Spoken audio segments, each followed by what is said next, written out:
እንዴ እየሄድክ ነው? ምን ፈለግሽ ደግሞ አሁን? እሺ ወተት አልቆባታል፣ ቢያንስ እሱን ግዛላት። እኔ ደግሞ ምግብ ብዙም እየበላው ስላልሆነ ጡቴ ወተት እየያዘ አይደለም። እኔ እናቴ በቃ አታልቅሽ። ኡፍ በእናትሽ እቺ ልጅ ማስቢያቴች። የምርህን ነው ግን የምታወራው? አታስችይብኛል። ሌሊትም ቀንም ዝም ብለሽ ልጅቷን ማስለቀስ ነው እንዴ ስራሽ? አሟት እኮ ነው የምታለቅሰው፣ ነው አይደለሁም ማስለቀሳት። ሐኪም ቤት እንኳን እንሰራ ስለ ምንም መልስ አልሰጠኸኝም እኮ።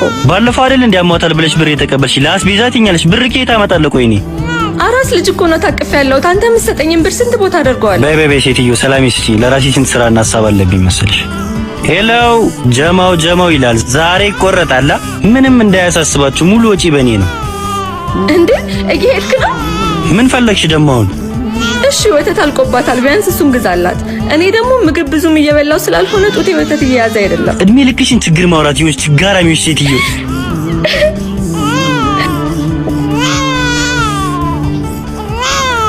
እረቺ ልጅ ዘጋት። እሷ ምን ነው የጠፋችው? ሄሎ ምንድነው ድምጽሽ? ዛሬም እያለቀሽ ነው አይደል? ኧረ አላለቀስኩም። ምንድነው ቤተሰብ እንደሌለው ሰው ራስሽ የምታስንቂው? እኔ እህትሻለሁልሽ እኮ ትሰሚኛለሽ? ጠንካራ ሴት ማለት የምትወደውን ነገር መተው የምትችል ሴት ናት። የኔ እህት ደግሞ ጠንካራ ነሽ። ቀጥ ብለሽ ወጥተሽ ነኝ። እሺ እህቴ። እንደውም እኔ መጥቼ ነው የምወስድሽ። መጣው